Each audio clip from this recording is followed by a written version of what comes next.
Bonjour à tous, donc on se retrouve aujourd'hui enfin pour ma série de vidéos où je voulais vous présenter des idées de lunchbox pour emmener au travail, à la fac ou peu importe l'endroit où vous avez besoin de manger, en tout cas à l'extérieur. Donc je vous retrouve aujourd'hui pour une recette de croziflette, donc une tartiflette avec des crozets qui sont des pâtes d'origine savoyarde. Pour les ingrédients, moi je fais un petit peu tout à l'œil d'habitude, mais je vais vous mettre les quantités en barre d'infos. Il vous faudra des crozets au sarrasin, de la crème fraîche épaisse, des allumettes fumées, un oignon jaune, un reblochon fermier ou fruitier comme vous préférez, et du sel et du poivre pour l'assaisonnement.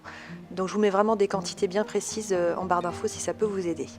On commence tout d'abord par faire chauffer un grand volume d'eau, donc moi j'utilise un grand faitout comme vous voyez sur la vidéo, et donc je porte tout simplement l'eau à ébullition et j'ajoute toujours un petit peu de sel pour la cuisson.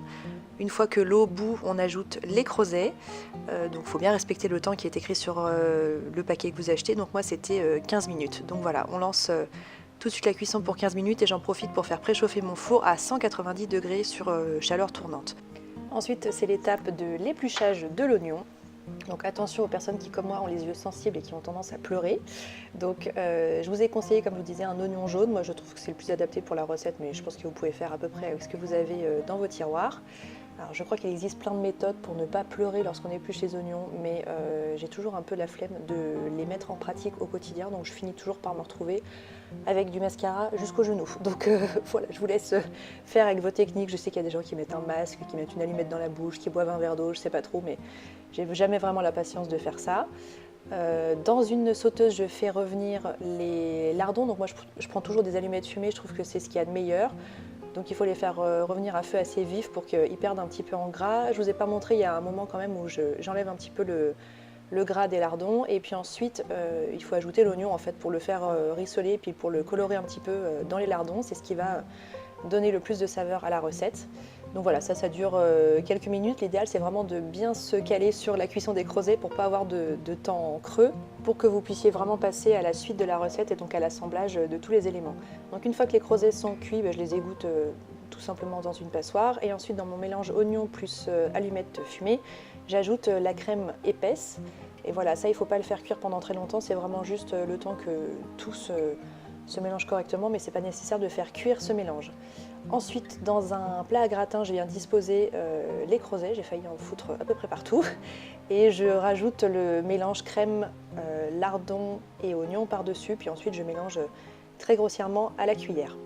Au niveau de l'assaisonnement, c'est à vous de voir ce que vous préférez. Moi, j'ajoute toujours un peu de sel, mais vraiment assez légèrement, et un petit peu de poivre.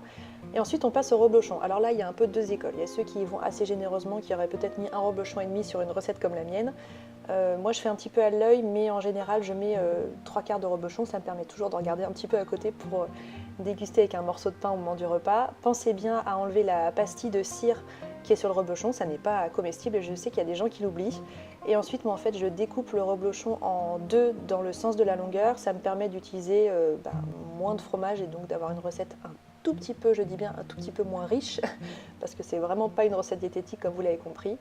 Et donc je place les deux moitiés comme vous avez vu sur les extrémités du plat, et puis ensuite le dernier quart normalement, donc là j'ai utilisé 3/4 de reblochon.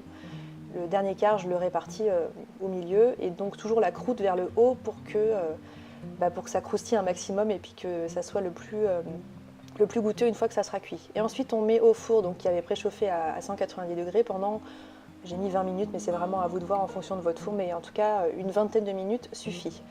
Voilà ce que ça donne une fois que c'est cuit, donc c'est bien gratiné, c'est juste un vrai bonheur. Bon là, à l'heure où je fais cette voix off, j'ai pas faim du tout, mais en règle générale, ça donne très très faim de voir des images comme ça.